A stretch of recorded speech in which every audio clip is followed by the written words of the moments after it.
Hi guys and girls, Emma again. Welcome back to the spare room. Welcome back to downtown London. This is my visit to the Kirkaldy Testing Museum in Southwark on the banks of the Thames in London.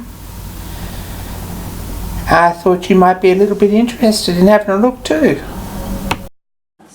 It's built into the building, so if you've been downstairs you'll have seen the brick piers that the whole machine is actually balanced on, and the machine is on the piers and then you've got the building kind of wrapped up around it, so it's very much part of the building.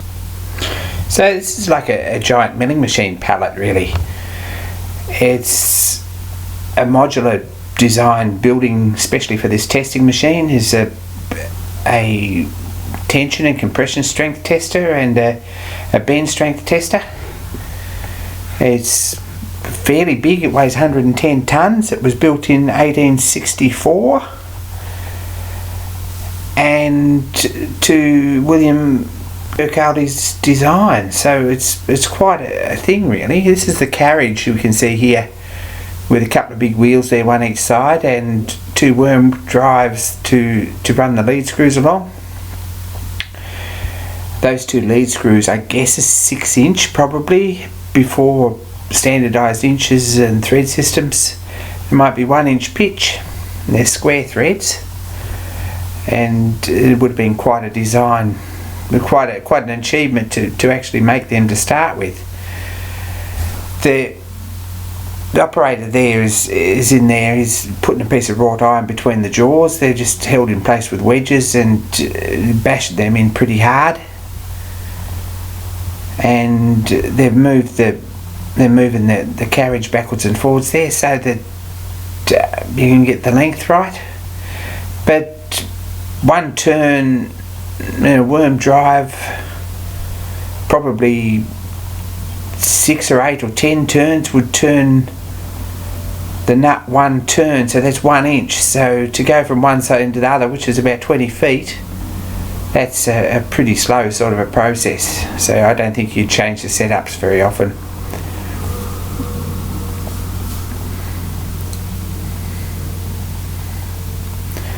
Basically the machine's powered by hydraulics and the underground water supply for the cranes and the bridges and locks and things. That was commercially available past the front door, so that's what they used. I think it's something like 700 psi, and they can test to about 400 tonne here, 450 tonne I think. So it's a fairly sizable machine. Parts from the Sydney Harbour Bridge and from the Forth Bridge and from quite a few major air disasters in the 40s and 50s were sent here for testing. And Kirkaldy's were famous all over the world for independent testing, and that's what they did. The machine's fairly important because without this machine there wouldn't have been really steel boilers, and there wouldn't have been a lot of modern technology that we see now. When this machine was built, wrought iron boilers were normal with riveted joints, and they were pretty scary things really at high pressure. David Kirkaldy saw the potential in steel, a new product, or puddled iron as it was called, and he built this testing machine to do independent testing on metal for engineering projects all over the world, all over the empire. This machine was patented, and I believe that there was a couple of others, or half a dozen others of them made. There was one went to Sydney University I think, and one went to Belgium, and a couple of smaller ones too. But this was sort of the granddaddy of them all. It's a pretty big machine. I think they can compression and tension test something that's 20 foot long or 20 foot deep, and they could have opened both doors onto the street and closed the streets on both sides and put a bridge girder or such through, and I'm sure they did that on a few occasions. Will be at certain point along here, we'll be able to read off the scale what load has balanced the actual load being put on from the cylinder, and so we'll know what load has snapped the test piece.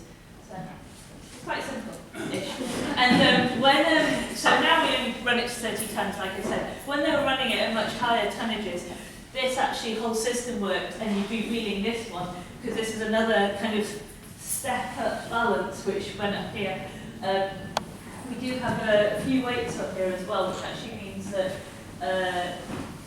I don't know if some of you have seen the Avery machine, which is the one with the baggage strap, where the different weights means that you read it off the scale, but you multiply it by 3 because there's actually more load being put on. This is exactly the same as that.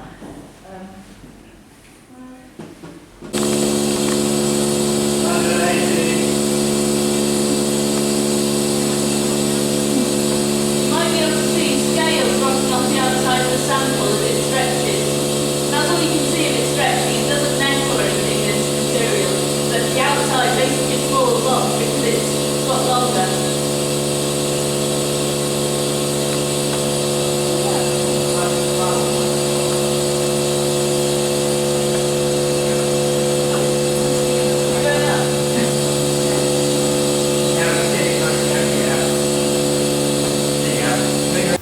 That noise you can hear is the water pump downstairs.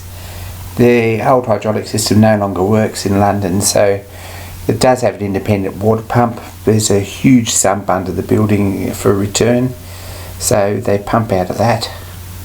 But it's a fair bit of pressure on there. I think it's 210 psi on about probably a 26 inch cylinder, so a fair bit of pressure. I think this particular piece took about 13 tons to go bang, and that's just a piece of old grating off the street. I'll have a bit of a look at it up close afterwards in a minute.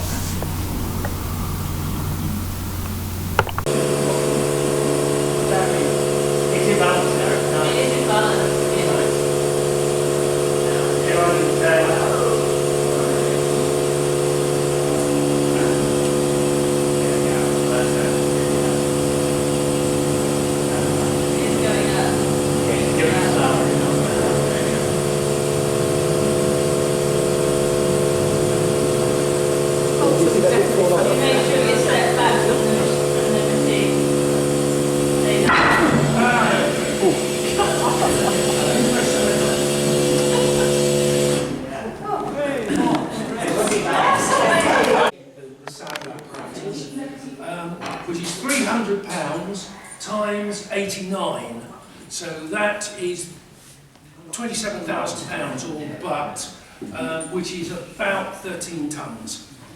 And that means it was good raw time. Yeah, it was good raw It was time. good raw time. So we have an exciting sample here, because we decided, we got this, so this is from the end of the pavement grating. And you look at this and you think, well, so our normal ones, they normally go at about 15, that one's at 13, so it's slightly weaker. This one we thought, it's got probably 4 times the surface area, it's going to go at a lot higher. And it didn't, it went at about 15. And if you look at it, you can see it's because there's an inherent flaw in the iron, which is basically some crystalline metal structure, which you can see, it's very shiny. But I mean, it doesn't matter, because 15 tonnes is quite a lot for a pavement grating, it doesn't matter. But this is exactly why testing is needed of materials before you use them, because you can't tell from the outside of a metal whether some slightly unscrupulous metal forge has folded in some dodgy stuff. And definitely with the Tay Bridge disaster, there's numerous reasons why that happened, and nobody really agrees. But one of the things that happened was that there was really bad casting, and they had basically pillars which the railway was sitting on, which had there were pillars with a core in them, and a lot of the internal cores. So when they were pouring the cast iron, a lot of the cores slipped, so they had different widths of the casting, which kind of was an inherent weakness. And then they had lugs at the top, which the whole structure of the bridge was on, and some of them didn't cast at all because they got bubbles in the casting. And so they used a thing called burning on, when they mixed wax and shoe polish and whatever, and put it on, then painted it all up, and you couldn't tell. And so there were some really dodgy things going on. And basically they would use the machine for the massive loading to put on things, but they didn't need to use the balance. Which I think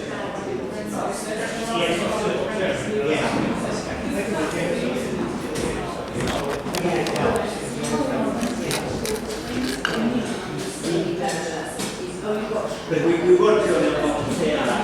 So what we need to go towards the things that we're doing tonight, I think.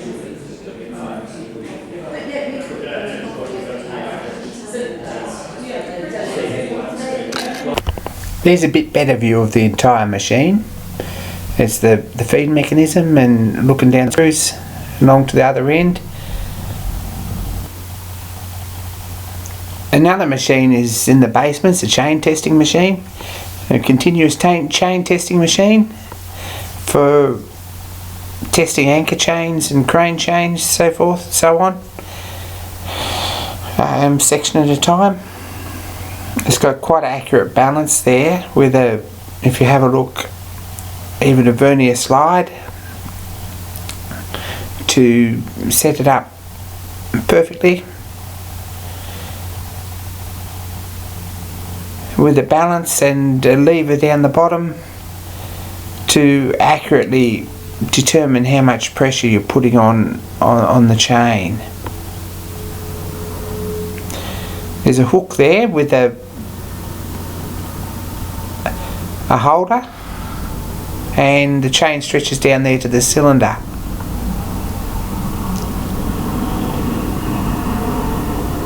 And I believe that when it was in operation there was chain in here everywhere.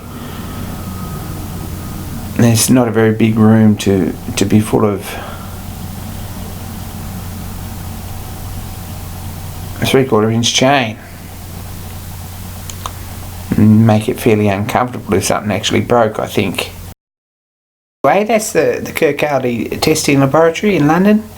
It's a museum now and they're open on one day a month, I think. Check before you go, but it's well worth a look if you're interested in metrology and materials testing.